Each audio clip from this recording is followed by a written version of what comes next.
அன்பான 10ஆம் வகுப்பு, 11ஆம் வகுப்பு மற்றும் 12ஆம் வகுப்பு மாணவர்களுக்கு கோவிந்தராஜின் வணக்கங்கள்.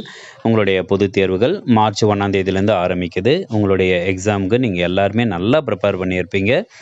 உங்கள் எக்ஸாமை நீங்கள் சிறப்பாக எழுத வேண்டி நான் வாழ்த்துகிறேன்.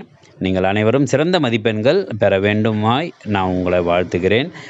எக்ஸாம் ஹாலுக்கு நீங்கள் கொஞ்சம் சீக்கிரமாகவே போயிடுங்க. எக்ஸாம் ஹாலுக்குள்ளே நுழைஞ்சதுக்கப்புறம் உங்களுடைய இருக்கையில் நீங்கள் உட்கார்ந்து கொடுக்கப்பட்டிருக்கிற கொஷின் பேப்பரை நீங்கள் நல்லா படிங்க. அதே மாதிரி ஆன்சர் ஷீட்டில் கொஷின் நம்பருக்கு உண்டான பதிலும் நீங்கள் கரெக்டாக எழுதுங்க. எக்காரணத்தை கொண்டும் மால் ப்ராக்டிசஸ்லையோ இல்லை மற்ற ஒழுங்கினமான செயல்களை நீங்கள் ஈடுபடாமல் கொடுக்கப்பட்டுள்ள நேரத்தில் சரியான முறையில் பயன்படுத்தி உங்கள் எக்ஸாமினேஷனை நீங்கள் சிறப்பாக எழுத வேண்டுமாய் உங்களை நான் வாழ்த்துகிறேன். நீங்கள் அனைவரும் நல்ல மதிப்பெண் பெற்று உயர வேண்டும். நன்றி.